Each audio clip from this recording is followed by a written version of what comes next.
Welcome again. Like our previous section, we will discuss some important terms in this chapter. That is organizational control and audit. റിസ്കിൽ പറഞ്ഞ പോലെ നമ്മൾ കുറച്ച് terms നമ്മളിതിൽ പഠിക്കും. ആ terms വെച്ചിട്ട് നമുക്ക് ഒരു ആൻസർ കൺസ്ട്രക്റ്റ് ചെയ്യാൻ നമ്മൾ പഠിക്കും.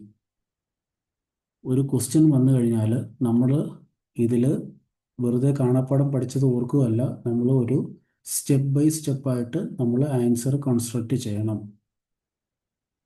ഒരു ക്വസ്റ്റ്യൻ ഇത് ഈ പാഠം കൂടുതലും ഇൻറ്റേർണൽ കൺട്രോളുമായിട്ട് ബന്ധപ്പെട്ടിട്ടുള്ളതാണ്. അപ്പോൾ you should be thorough with the internal control systems in an organisation. അപ്പോൾ നിങ്ങളോട് ഒരു ക്വസ്റ്റ്യൻ ചോദിക്കുകയാണ്, ഒരു ക്വസ്റ്റ്യൻ തരികയാണ്. ആ കമ്പനിയിൽ ഇൻറ്റേർണൽ കൺട്രോൾസ് അവർ അപ്ഡേറ്റ് ചെയ്യാൻ തീരുമാനിക്കുന്നു. അപ്പോൾ അവിടെ വരുന്ന ലിമിറ്റേഷൻസ് എന്താണ്? അപ്പോൾ അങ്ങനെ ആ ലിമിറ്റേഷൻസ് എന്താണെന്ന് നിങ്ങൾ മനസ്സിലാക്കി വെച്ചിരിക്കണം. അതെല്ലാം ഈ പാഠത്തിൽ ഉൾക്കൊണ്ടിട്ടുണ്ട്. അപ്പോൾ ഇതെല്ലാം വെച്ചിട്ട് വേണം നിങ്ങൾ ഒരു ആൻസർ കൺസ്ട്രക്റ്റ് ചെയ്യാൻ. ഓക്കെ, ഇവിടെ സ്റ്റെപ്പ് ബൈ സ്റ്റെപ്പായിട്ടാണ് നമ്മൾ ആൻസർ ചെയ്യുന്നത്. സ്റ്റെപ്പ് ബൈ സ്റ്റെപ്പ് എന്ന് പറയുമ്പോൾ അവിടെ പാരഗ്രാഫ് വൈസ് തന്നെ ആയിരിക്കണം. Okay, so internal controls, it means internal controls are a system of financial and other financial controls established by the management. Internal control systems എന്ന് പറയുന്നത് നമ്മുടെ മാനേജ്മെൻ്റ് ആണ് അത് തുടങ്ങി വെക്കുന്നത്, എസ്റ്റാബ്ലിഷ് ചെയ്യുന്നത്. മാനേജ്മെൻറ്റ് എന്തിനൊക്കെ വേണ്ടിയിട്ട് അത് തുടങ്ങാം?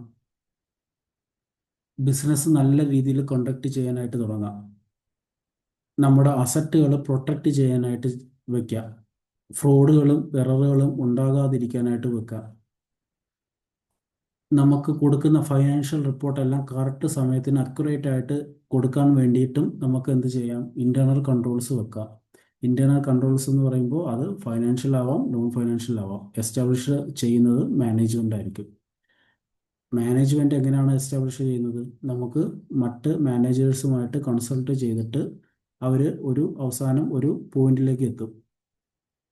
അപ്പോൾ അത് വെച്ചിട്ടാണ് അവർ ഇൻറ്റേർണൽ കൺട്രോൾ സിസ്റ്റം എസ്റ്റാബ്ലിഷ് ചെയ്യുന്നത്. പിന്നെ ഒരു കാര്യം, നമുക്ക് റിസ്ക് മാനേജ് ചെയ്യാനും നമുക്ക് ഇൻറ്റേർണൽ കൺട്രോൾ സിസ്റ്റംസ് കൊണ്ട് പറ്റും. ഓക്കെ, കഴിഞ്ഞ പ്രാവശ്യം ഒരു ERM ഫ്രെയിംവർക്ക് പഠിച്ചു. ഇവിടെ COSO framework exactly same like that of ERM. There is no much difference in the framework. Okay, അപ്പോൾ റിസ്ക് നമ്മൾ കൺട്രോൾ ചെയ്യുന്നു, അസസ് ചെയ്യുന്നു, മോണിറ്റർ ചെയ്യുന്നു, കമ്മ്യൂണിക്കേറ്റ് ചെയ്യുന്നു, ഇതെല്ലാം നമ്മൾ പഠിച്ചിട്ടുണ്ടായിരുന്നു. Control environment, it should be dealt with much more importance. കാരണം നമ്മൾ കൺട്രോൾ എൻവയോൺമെൻറ്റ് റിസ്കിലും നമ്മൾ പഠിച്ചിട്ടുണ്ടായിരുന്നു. എന്തായിരുന്നു അത്? നമുക്ക് ഒരു കമ്പനിയിൽ ആ കമ്പനിയുടെ കൾച്ചറിൽ റിസ്ക് കൊണ്ടുവരണമെങ്കിൽ, റിസ്ക് എംബഡ് ചെയ്യണമെങ്കിൽ കൺട്രോൾ എൻവയോൺമെൻറ്റ് വേണം. What have we studied there?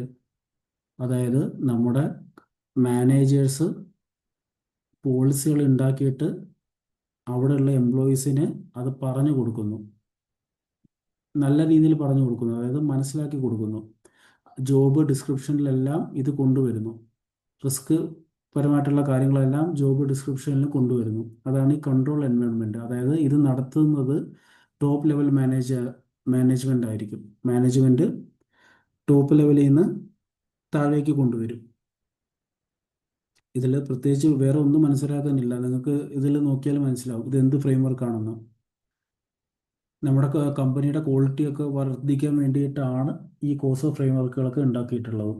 Okay, അപ്പോൾ ഇതൊന്നും കാണാതെ പഠിക്കേണ്ട ആവശ്യമില്ല. നിങ്ങൾക്ക് മറ്റ് പ്രൊഫഷണൽ കോഴ്സ് പോലെ ഇതൊക്കെ എന്താണെന്ന് വെറുതെ കാണാതെ പഠിക്കുകയല്ല. നമ്മൾ പറഞ്ഞു, ഇത് ജസ്റ്റ് ഒന്ന് മനസ്സിലാക്കി മാത്രം വെക്കുക. ഞാൻ റിസ്കിൽ ഈ കൺട്രോൾ എൻവയോൺമെൻറ്റ് എന്താണെന്ന് നല്ല വ്യക്തമായിട്ട് പറഞ്ഞിരുന്നു. അപ്പോൾ അത് തന്നെ നിങ്ങൾ ഇവിടെയും കൊണ്ടുവന്നാൽ മതി. എത്തിക്കൽ വാല്യൂസിൻ്റെ കേസും, പിന്നെ reporting lines, attract and train competent employees, ഇതെല്ലാം കഴിഞ്ഞ ക്ലാസ്സിൽ നമ്മൾ നോക്കിയിട്ടുണ്ടായിരുന്നു. ഓക്കെ, ആൻഡ് ഇമ്പോർട്ടൻ്റ് പോർഷൻ, ഇതാണ് ഈ പാഠത്തിൽ ഏറ്റവും ഇമ്പോർട്ടൻ്റ് ആയിട്ടുള്ള portion. This is very vital. ഇതെന്താണ് ചെയ്യുന്നതെന്ന് അറിയോ? Limitations of internal control. അതെന്താണെന്ന് I shall explain. Human error വരാം. നിങ്ങളൊരു അക്കൗണ്ടിങ് ചെയ്യുന്നു, പോളിസീസ് തെറ്റിപ്പോയി, എററാണ്. Deliberate circumvention, you can collude with other employees and circumvent the internal controls applicable in that company. അതായത് നിങ്ങൾക്ക് വേറൊരുത്തനുമായിട്ട് കൂട്ടുകൂടിയിട്ട് അവിടെ പ്രശ്നം ഉണ്ടാക്കാം. അതായത് പണം മോഷ്ടിക്കാനോ അങ്ങനെ എന്തെങ്കിലുമൊക്കെ ആവാം. പറയേണ്ട ആവശ്യമില്ലല്ലോ. അടുത്തത് മാനേജ്മെൻറ്റ് ഓവർ റൈഡ്. മാനേജ്മെൻറ്റ് ഒരു കൺട്രോൾ വെച്ചിട്ടുണ്ട്, പക്ഷേ അത് പാലിച്ചു പോകാനായിട്ട് ആർക്കും താല്പര്യമില്ല. അങ്ങനെയാണെങ്കിൽ അത് ഓവർ റൈഡ് ചെയ്യും. അത് ഇൻറ്റേർണൽ കൺട്രോളിൻ്റെ ഒരു ലിമിറ്റേഷനാണ്. Inability to cope with non routine events. ഈ ഇൻറ്റേർണൽ കൺട്രോൾ ഉണ്ടാക്കുമ്പോഴേ അത് സ്ഥിരം ഉണ്ടാകുന്ന പ്രശ്നങ്ങൾക്ക് വേണ്ടി മാത്രമായിരിക്കും. ഇപ്പോൾ ഒരു കാര്യമില്ലാതെ എന്തോ ഒരു കാര്യം അൺഎക്സ്പെക്റ്റഡ് ആയിട്ടൊരു സാധനം വന്ന് എംപ്ലോയീസ് എല്ലാം പകച്ചു നിൽക്കത്തേ ഉള്ളൂ, അവർക്ക് എന്ത് ചെയ്യണമെന്ന് അറിയാതായി പോകും. അതാണ് നോൺ റൊട്ടീൻ ഇവൻറ്റ്. അതൊരു ഇൻറ്റേർണൽ കൺട്രോളിൻ്റെ ലിമിറ്റേഷൻ ആയിരിക്കും. അതായത് കമ്പനിയിൽ എന്തൊക്കെ പ്രശ്നം ഉണ്ടായാലും അതെല്ലാം തടയാനായിട്ടും അങ്ങനെയുള്ള എല്ലാ കാര്യങ്ങളും ഇവർ ചെയ്തു വെച്ചിട്ടുണ്ടാവും. പക്ഷേ ഒരു നോൺ റൊട്ടീൻ ഇവൻറ്റ് വന്നു കഴിഞ്ഞാൽ എന്ത് ചെയ്യും? പോയി, അവർക്കൊന്നും ചെയ്യാൻ പറ്റാതാവും. അടുത്തത് കൺട്രോൾസ് ബിക്കം ഒബ്സലീറ്റ്. അതായത് പണ്ട് നമ്മൾ ക്യാഷ് രജിസ്റ്റർ ഒക്കെ ആയിരുന്നു, അല്ലേ? ക്യാഷ്, അതായത് ബുക്കുകളായിരുന്നു. എന്നാൽ ഇപ്പോൾ ബുക്കിൻ്റെ ആവശ്യമൊക്കെ ഉണ്ടോ? നമ്മൾ ഡിജിറ്റലായിട്ടാണ് ചെയ്യുന്നത്. അപ്പോൾ ബുക്കിൽ കേടുപാട് വരാതിരിക്കാൻ വേണ്ടി നമ്മളത് ഫിസിക്കലായിട്ട് മാനേജറുടെ ക്യാബിനിലെ അലമാരിലൊക്കെ എടുത്ത് വെക്കും. പക്ഷേ അതിൻ്റെ ആവശ്യം ഇപ്പോൾ ഉണ്ടോ? ഇല്ല. അതായത് ആ ഇൻറ്റേർണൽ കൺട്രോൾ, ആ മാനേജറുടെ അലമാരയിൽ വെക്കുന്നത് ഒരു കൺട്രോളാണ്, ആ കൺട്രോൾ വേണ്ടാതായി മാറി, അതായത് ഒബ്സലീട്ടായി. Over or under specification. ഇത് എന്ന് പറഞ്ഞു കഴിഞ്ഞാലേ ഒരു ഇൻറ്റേർണൽ കൺട്രോൾ ഉണ്ട്, ഒരു പ്രോസസ്സ് ഉണ്ട്. അതായത് നിങ്ങൾ എ എന്ന് പറയുന്ന ഒരാൾ കുറച്ച് പ്രോസസ്സ് ചെയ്തിട്ട് അത് ബിക്ക് കൊടുക്കണം. ഉം. അപ്പോൾ ബി എന്ത് ചെയ്യും? അതെല്ലാം നോക്കിയിട്ടായിരിക്കും സിക്ക് പോകുന്നത്. അപ്പോൾ ബിക്ക് എന്തെങ്കിലും ഒരു പ്രശ്നം ഉണ്ടെന്ന് വിചാരിച്ചു എയോട്. അങ്ങനെയാണെങ്കിൽ എ കൊണ്ടുവരുന്ന എല്ലാം ഇയാൾ എന്ത് ചെയ്യും? അപ്രൂവൽ ചെയ്യാതെ വെട്ടിക്കളയും. അതെന്തുകൊണ്ടായിരിക്കും? അത് ഒരുപാട് ഓവറായിട്ട് കൺട്രോൾ സ്പെസിഫൈ ചെയ്തിട്ടുണ്ട്. അതായത് കുത്തില്ല, ഗോമയില്ല എന്നൊക്കെ പറഞ്ഞുകൊണ്ട് എന്ത് ചെയ്യും? അതങ്ങ് തടസ്സപ്പെടുത്തും. അതായത് നമ്മുടെ മെയിൻ ഉദ്ദേശം നടക്കത്തുമില്ല, വെറുതെ ഇന്റേണൽ പ്രോസസ്സുകളെ മാത്രം ആശ്രയിച്ചുകൊണ്ടായിരിക്കും അത് ചെയ്യുന്നത്. അപ്പോൾ അവിടെ എന്ത് പറ്റി? പോയി, അവിടെ ഒന്നും ചെയ്യാൻ പറ്റാത്ത അവസ്ഥയാണ്, അടുത്ത പ്രോസസ്സിലേക്ക് പോകാൻ പറ്റത്തില്ല. അണ്ടർ സ്പെസിഫിക്കേഷൻ എന്ന് പറഞ്ഞാൽ എന്താണ്? ഒരു കൺട്രോൾ വെച്ചു, ആ കൺട്രോള് നമ്മൾ ഉദ്ദേശിക്കുന്ന റിസ്കിനെ തടയുന്നില്ല. നമ്മൾ ഉദ്ദേശിച്ച ഒരു റിസ്ക് ഉണ്ട്, അതിനെ തടയുന്നില്ല, അത് കയറി അങ്ങ് പോവുക. അതാണ് അണ്ടർ സ്പെസിഫിക്കേഷൻ. അതായത് നമ്മൾ വെച്ചിരിക്കുന്ന കൺട്രോൾ ഒന്നുമല്ല, നമ്മളിവിടെ ഒരു കൺട്രോൾ വെച്ചിട്ടുണ്ട്, റിസ്ക് ഇങ്ങനെ വന്ന് കയറി അതിൻ്റെ അപ്പുറം കയറിപ്പോയി. അതായത് നമ്മുടെ റിസ്ക് കൊണ്ട് ഒരു ഗുണവുമില്ല. ഓവർ സ്പെസിഫിക്കേഷൻ എന്ന് പറഞ്ഞാൽ എന്താണ്? നമ്മൾ ഒരു കൺട്രോൾ വെച്ചു, അത് എത്ര ശ്രമിച്ചാലും എന്താണ്? റിസ്ക് എന്നല്ല, നമുക്ക് പ്രോസസ്സ് അടുത്ത സ്റ്റെപ്പിലോട്ട് പോകാൻ പറ്റുന്നില്ല, കുറേ പ്രശ്നങ്ങൾ വന്നുകൊണ്ടിരിക്കും. അതാണ് ഓവർ സ്പെസിഫിക്കേഷൻ. പിന്നെ കൺട്രോൾ പ്രൊസീജിയർ. നമുക്ക് ഇൻറ്റേർണൽ കൺട്രോൾ എങ്ങനെയൊക്കെ ഒരു കമ്പനിയിൽ പ്രൊസീഡ് ചെയ്യാം. അതായത് സെഗ്രിഗേഷൻ ഓഫ് ഡ്യൂട്ടി, പല ആൾക്കാർക്ക് വീതിച്ചു കൊടുക്കാം. ഫിസിക്കൽ സേഫ് ഗാർഡ്, പൈസയൊക്കെ ലോക്കറിൽ വെക്കാം. Authorisation and approval process. ഇതെന്ന് പറഞ്ഞു കഴിഞ്ഞാലേ ക്യാഷ്യർ എ, വേറൊരാൾ ബി ഉണ്ട്. അപ്പോൾ ക്യാഷ്യർ കളക്ട് ചെയ്തിട്ട് നേരിട്ട് പോയി ബാങ്കിൽ അടയ്ക്കുമായിരിക്കത്തില്ല. ബി എന്ന് പറയുന്ന ആളുടെ അപ്രൂവൽ കിട്ടും, ഇത് ശരിയാണ്, ഇയാൾ കറക്റ്റ് ക്യാഷാണ് കളക്ട് ചെയ്തതെന്നും പറയും. എന്നിട്ട് സി എന്ന് പറയുന്ന വേറൊരാൾ കാണും, ഇയാളായിരിക്കും കൊണ്ട് ബാങ്കിൽ പൈസ അടയ്ക്കുന്നത്. ഓക്കെ. അപ്പോൾ അവിടെ അപ്രൂവൽ ഉണ്ട്, അപ്രൂവൽ ഓതറൈസേഷനും ഉണ്ട്. അടുത്തത് മാനേജ്മെൻറ്റ് സൂപ്പർവിഷൻ. എല്ലാ കാര്യത്തിലും മാനേജ്മെൻറ്റിൻ്റെ ഒരു കണ്ണുണ്ടാവും. റീകാൽക്കുലേഷൻ ആൻഡ് റീകൺസിലിയേഷൻ, അതായത് അക്കൗണ്ടിങ് പരമായിട്ടുള്ള കാര്യങ്ങൾ നമുക്ക് വീണ്ടും റീകാൽക്കുലേറ്റ് ചെയ്ത് നോക്കാം. പിന്നെ നമ്മുടെ ഓപ്പറേഷൻസ് കാര്യങ്ങളെല്ലാം വീണ്ടും റീകൺസൈൽ ചെയ്ത് നോക്കാം. അങ്ങനെ പിന്നെ കറക്റ്റ് ആൾക്കാരെ ഹയർ ചെയ്യുക, അവർക്ക് പ്രോപ്പറായിട്ടുള്ള ട്രെയിനിങ് കൊടുക്കുക.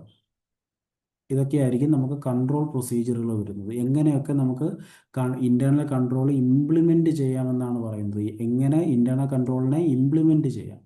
ഓക്കെ. പിന്നെ ഉള്ളത് നീഡ് ഫോർ മാനേജ്മെൻറ്റ് ഇൻഫർമേഷൻ. മാനേജ്മെൻറ്റിന് ഇൻറ്റേർണൽ കൺട്രോൾ എസ്റ്റാബ്ലിഷ് ചെയ്യണമെങ്കിൽ എന്ത് വേണം? അവർക്ക് ഇൻഫർമേഷൻ വേണം. ഈ ഇൻഫർമേഷൻ ആരാ കൊടുക്കുന്നത്? താഴെ കടയിലുള്ള ആൾക്കാർ അങ്ങോട്ട് കൊടുക്കുമായിരിക്കും, അല്ലേ? ഇപ്പോൾ താഴെയിൽ ഇങ്ങനെ ഇങ്ങനെ കുറേ ആൾക്കാരുണ്ട്, മാനേജ്മെൻറ്റ് അവിടെ ഇരിക്കുന്നത്, അവർക്കൊന്നും ചിലപ്പോൾ അറിയണമെന്നുണ്ടാവില്ല. അപ്പോൾ ഇവർ ഓരോരുത്തരും ഇങ്ങനെ ഇൻഫർമേഷൻ കൊടുക്കും. അത് വെച്ചിട്ട് എന്ത് ചെയ്യും?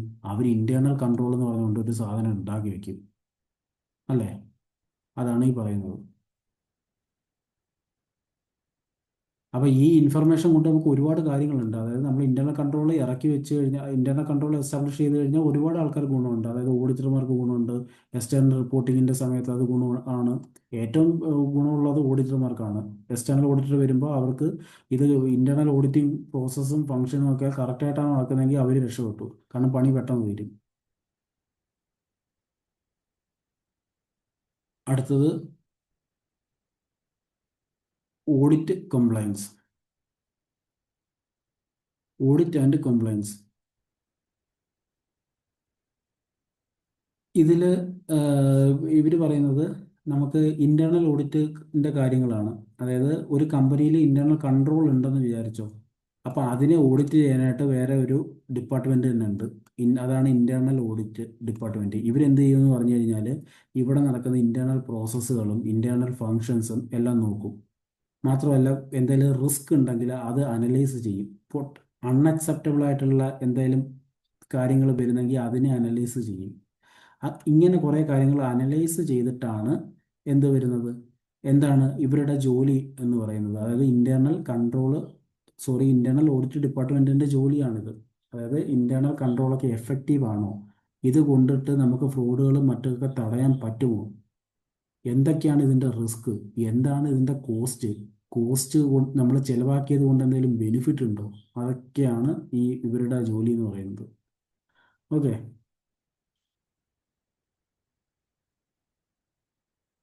പിന്നെ ഒരു ഇമ്പോർട്ടൻ്റ് ആയിട്ടുള്ള കാര്യമാണ് factors four setting up internal audit. ഇതൊന്നും നമ്മൾ നോക്കേണ്ട ആവശ്യമില്ല. റൂൾസൊക്കെ അതൊക്കെ എല്ലാവർക്കും അറിയുന്ന കേസ്. ഇതൊന്നും പ്രത്യേകം ഓർക്കേണ്ട കാര്യമില്ല. പക്ഷെ നമ്മുടെ മനസ്സിലുണ്ടാവണം. അതായത് നിങ്ങൾ ക്വസ്റ്റ്യനിൽ ചിലപ്പോൾ നിങ്ങളൊരു ഇൻറ്റേർണൽ ഓഡിറ്റർ ആവും. അപ്പോൾ നിങ്ങൾ എന്തൊക്കെ ചെയ്യണമെന്ന് ചോദിച്ചു കഴിഞ്ഞാൽ എന്താണ്? Promote control environment, risk analyse ചെയ്യണം, ഓപ്പറേഷൻസ് അനലൈസ് ചെയ്യണം, ഇൻഫർമേഷൻസ് നോക്കണം, പിന്നെ പ്രൊമോട്ട് എത്തിക്സ്, ഇത് ഭയങ്കര ഇമ്പോർട്ടൻ്റ് ആണ്. ഇൻവെസ്റ്റിഗേറ്റീവ് ഫ്രോഡ് മെയിൻ ജോലിയാണ് അതൊക്കെ. പിന്നെ അസിസ്റ്റ് ഇന്റേണൽ എക്സ്റ്റേണൽ ഓഡിറ്റർ, അത് ഇതിൻ്റെ ഒരു ഔട്ട്പുട്ടും ആയിരിക്കും ഇന്റേണൽ ഓഡിറ്റ് ഫംഗ്ഷൻ്റെ. അതായത് ഇതാണ് ഇന്റേണൽ ഓഡിറ്ററുടെ റോൾ എന്ന് പറയുന്നത്. പിന്നെ എന്തുകൊണ്ട് ഇന്റേണൽ ഓഡിറ്റ് വെക്കാം? ഈ പറഞ്ഞ കാര്യങ്ങളൊക്കെ തന്നെ ഉള്ളൂ. പിന്നെ അടുത്തതായിട്ട് വരുന്നതെന്ന് പറഞ്ഞാൽ വേറെ കുറേ കാര്യങ്ങളുണ്ട്. ഇന്റേണൽ ഓഡിറ്റ് നിർബന്ധമായിട്ടും വന്നേ പറ്റുള്ളൂ എന്ന് പറയും. അതായത് ആ, ഈ കാര്യങ്ങൾ ഒക്കെ സംഭവിക്കുകയാണെങ്കിൽ നിങ്ങൾക്ക് ഇൻറ്റേർണൽ കൺട്രോളും ഇൻറ്റേർണൽ ഓഡിറ്റും ഒക്കെ വേണം. അതായത് നിങ്ങൾ ബിസിനസ് അടുത്ത രാജ്യങ്ങളിലോട്ട് വളർത്തുന്നു, സ്കെയിലബിലിറ്റി വേണം, ആൾക്കാരുടെ എണ്ണം കൂടി വേണം, കോസ്റ്റ് ബെനിഫിറ്റ് ഉണ്ടോ എന്ന്. അതായത് നമ്മൾ ഇത്രയും ലക്ഷങ്ങൾ മുടക്കി ഇൻറ്റേർണൽ ഓഡിറ്റൊക്കെ വെച്ചിട്ട് അതിന് പൈസ അല്ല ഗുണം വല്ലതും ഉണ്ടോ എന്ന് അറിയണ്ടേ, ഇൻറ്റേർണൽ കൺട്രോളൊക്കെ വെച്ചിട്ട്. അതാണത്. പിന്നെ ഓർഗനൈസേഷണൽ സ്ട്രക്ചർ ചേഞ്ചസ്. അതായത് നമ്മളിപ്പം ഒരു ഫങ്ഷണൽ സ്ട്രക്ചർ ആണ് വർക്ക് ചെയ്യുന്നത്, ടോൾ സ്ട്രക്ചറിലാണ് വർക്ക് ചെയ്യുന്നത്. നമുക്ക് ഒരു ഫ്ലാറ്റ് സ്ട്രക്ചറിൽ എങ്ങനെ വർക്ക് മാറ്റിക്കഴിഞ്ഞു, അതൊക്കെയാണ് ഇതിൽ പറയുന്നത്. പിന്നെ റിസ്ക് പ്രൊഫൈൽ മാറിക്കഴിഞ്ഞാൽ ഹിസ്റ്ററി ഓഫ് കൺട്രോൾ ഫെയിലർ, നമ്മൾ ഇട്ട കൺട്രോൾസ് ഒക്കെ എത്ര തവണ ഫെയിലായി. പിന്നെ ഫ്രീക്വൻസി ഓഫ് അൺഎക്സ്പ്ലെയിൻഡ് ഇവൻറ്റ്സ്, ഞാൻ നേരത്തെയൊക്കെ പറഞ്ഞു ഇത്, അൺഎക്സ്പ്ലെയിൻഡ് ഇവൻറ്റ്സ് ഒക്കെ വന്നു കഴിഞ്ഞാൽ. അപ്പോൾ ഇങ്ങനെയൊക്കെയുള്ള പ്രശ്നങ്ങൾ വന്നു കഴിഞ്ഞാൽ എന്ത് വേണം? നിങ്ങൾ ഈ പറയുന്ന ഇൻറ്റേർണൽ ഓഡിറ്റ് നിർബന്ധമായിട്ടും വെച്ചേ പറ്റൂ. ക്വാളിഫിക്കേഷൻസ്, സ്പെസിഫിക് ക്വാളിഫിക്കേഷൻസ് ഒന്നും പറയുന്നില്ല, പക്ഷേ ആൾ ക്വാളിഫൈഡ് ആയിരിക്കണം, എക്സ്പീരിയൻസ്ഡ് ആയിരിക്കണം, ഇൻഡിപെൻഡൻ്റ് ആയിരിക്കണം, പ്രൊഫഷണൽ ആയിരിക്കണം. ഏറ്റവും ഇമ്പോർട്ടൻ്റ് എന്ന് പറഞ്ഞാൽ ഇൻഡിപെൻഡൻസ് ആണ്. ക്വാളിഫിക്കേഷൻസ് എന്ന് പറഞ്ഞാൽ ആർക്കും ആവാം, ഒരു സി എ ഒക്കെ ആവാം, ഒരു കോസ്റ്റ് അക്കൗണ്ടൻ്റ് ആവാം, ആർക്ക് വേണമെങ്കിലും ആവാം. പിന്നെ സ്പെസിഫിക് ക്വാളിഫിക്കേഷൻസ് തന്നെ ഉണ്ട്. CIA certified internal auditor, USA ഒരു പ്രൊഫഷണൽ ബോഡിയാണ്, 3 ലെവൽ എക്സാംസ് ആണ് ഉള്ളത്. അപ്പോൾ ഇത് പാസ്സായ ഒരാളെ വേണമെങ്കിൽ വെക്കാം, കാരണം ഇയാൾ കൂടുതൽ ഫോക്കസ് ചെയ്യുന്നത് ഇൻറ്റേർണൽ കൺട്രോൾസും ഇൻറ്റേർണൽ ഓഡിറ്റും ആയിട്ടായിരിക്കും. പക്ഷെ ഇങ്ങനെയുള്ള പ്രൊഫഷണൽസൊക്കെ പല രാജ്യങ്ങളിലും കുറവുമായിരിക്കും. അപ്പോൾ അതുകൊണ്ടാണ് ജസ്റ്റ് ക്വാളിഫൈഡ് ആയാൽ മതി, ഏതെങ്കിലും റിലേറ്റഡ് ഫീൽഡിൽ ക്വാളിഫൈഡ് ആയാൽ മതി. പിന്നെ ടൈപ്സ് ഓഫ് ഓഡിറ്റ്. ഒന്നുമില്ല. ട്രാൻസാക്ഷൻസ് പറഞ്ഞു കഴിഞ്ഞാൽ നിങ്ങളുടെ കമ്പനിയിൽ നടക്കുന്ന ട്രാൻസാക്ഷൻസ് ഒന്ന് നോക്കുക. ഇത് IT കൺട്രോൾസ് നോക്കുക, റിസ്കുകൾ നോക്കുക, അക്കൗണ്ടിങ് സിസ്റ്റംസ് നോക്കുക. അതായത് പ്രോപ്പറായിട്ട് ഡബിൾ അക്കൗണ്ടിങ് എൻട്രി ഒക്കെ തന്നെ ആണോ എന്ന് നോക്കുക. പിന്നെ ഓപ്പറേഷണൽ ഓഡിറ്റ്, അതായത് ഡേ ടു ഡേ ഓപ്പറേഷൻസ് നോക്കുക. പിന്നെ വാല്യൂ ഫോർ മണി, അതായത് ഇത്രയും പൈസ ചിലവാക്കി ഇന്റേണൽ കൺട്രോൾ വെച്ചിട്ട് കാര്യം എന്തെങ്കിലും ഉണ്ടോ എന്ന് അറിയാൻ. പിന്നെ മാനേജ്മെന്റ് ഓഡിറ്റ്, പിന്നെ സോഷ്യൽ ആൻഡ് എൻവയോൺമെന്റൽ ഓഡിറ്റ്. അറിയാലോ, CSR ആക്ടിവിറ്റി പോലുള്ള കാര്യങ്ങളൊക്കെ. നമ്മൾ എന്തായാലും നല്ല കാര്യങ്ങളൊക്കെയാണോ ചെയ്യുന്നത്, സമൂഹത്തിന് ദോഷമുണ്ടോ, അതൊക്കെ അറിയാനാണ് ഈ ഒരു സാധനം. അപ്പോൾ ഇതെല്ലാം എന്ത് തരം ഓഡിറ്റിന്റെ കാര്യമാണ് പറയുന്നത്? ഇന്റേണൽ ഓഡിറ്റിന്റെ കാര്യമാണ് മെയിനായിട്ട് ഇവിടെ ഫോക്കസ് ചെയ്യുന്നത്. ഇന്റേണൽ ഓഡിറ്റ്, ഓഡിറ്റർ ഇൻഡിപെൻഡൻസ്, കോൺഫ്ലിക്റ്റുകളൊന്നും ഉണ്ടാവാൻ പാടില്ല. കോൺഫ്ലിക്റ്റ് ഓഫ് ഇൻട്രസ്റ്റുകളൊന്നും ഉണ്ടാവാൻ പാടില്ല. അങ്ങനെ ഉണ്ടായി കഴിഞ്ഞാൽ എന്തായിരിക്കും? അയാളുടെ ഇൻഡിപെൻഡൻസിനെ ബ്രേക്ക് ചെയ്ത് കളയും. അല്ലേ? അയാൾക്ക് അൺബയാസ്ഡ് ആയിരിക്കണം. ഒരുപാട് ത്രെട്ടുകളോ ഒന്നും ഉണ്ടാകാൻ പാടില്ല. അതൊക്കെയുള്ളൂ. പിന്നെ ഇന്റേണൽ ഓഡിറ്ററും എക്സ്റ്റേണൽ ഓഡിറ്റും. മെയിനായിട്ട് പറഞ്ഞു കഴിഞ്ഞാൽ ഇന്റേണൽ ഓഡിറ്റ് എന്ന് പറയുന്നത് മാനേജ്മെന്റ് ആയിരിക്കും, മറ്റേത് ഷെയർ ഹോൾഡേഴ്സ് ആയിരിക്കും. നമ്മൾ റിപ്പോർട്ട് കൊടുക്കേണ്ടത് അപ്പോയിന്റ് ചെയ്യുന്നത് മാനേജ്മെന്റും, മറ്റേത് ഷെയർ ഹോൾഡേഴ്സും. അതോറിറ്റിയും മാനേജ്മെന്റ്, മറ്റേത് ലീഗൽ ഓർ സ്റ്റാറ്റ്യൂട്ടറി പവേഴ്സ്. അതായത് നിർബന്ധപൂർവം ചെയ്യണമെന്ന് പറയുന്നത് നിയമമാണ് എക്സ്റ്റേണൽ ഓഡിറ്റ്. മറ്റേത് മാനേജ്മെന്റിന്റെ ആവശ്യം. എന്തിനാ? സ്റ്റേക്ക് ഹോൾഡറിന്റെ വിശ്വാസത കൂട്ടാൻ വേണ്ടിയിട്ട്. ബാക്കിയെല്ലാം നിങ്ങൾക്ക് അറിയുന്ന കേസ് തന്നെയാണ്. ഫോക്കസ് എന്താണ്, പർപ്പസ് എന്താണ്, ഔട്ട്പുട്ട് എന്താണ്, അങ്ങനെയുള്ള എല്ലാ കാര്യങ്ങളും. അപ്പോൾ നിങ്ങളിവിടെ മെയിനായിട്ട് പഠിക്കേണ്ട കാര്യങ്ങൾ എന്ന് പറഞ്ഞു കഴിഞ്ഞാൽ ദേ ഇതാണ്: ഫാക്ടേഴ്സ് ഫോർ സെറ്റിംഗ് അപ്പോൾ ഇന്റേണൽ ഓഡിറ്റ്. പിന്നെ വരുന്നത് ലിമിറ്റേഷൻസ് ഓഫ് ഇന്റേണൽ കൺട്രോൾ. അപ്പോൾ ഇതിൽ പറയുന്ന ഈ 4-8 പോയിന്റ് ഒക്കെ ഉണ്ടല്ലോ, ഇത് മാത്രം പഠിച്ചാൽ നിങ്ങൾക്ക് ഏതൊരു ക്വസ്റ്റ്യനും നമുക്ക് ചെയ്യാൻ പറ്റും. അപ്പോൾ നാളെ മുതൽ നമുക്ക് ക്വസ്റ്റ്യൻസ് കൂടി ചെയ്ത് നോക്കാം ഓരോ പാഠത്തിൻ്റെ. അപ്പോൾ ശരി, താങ്ക് യു.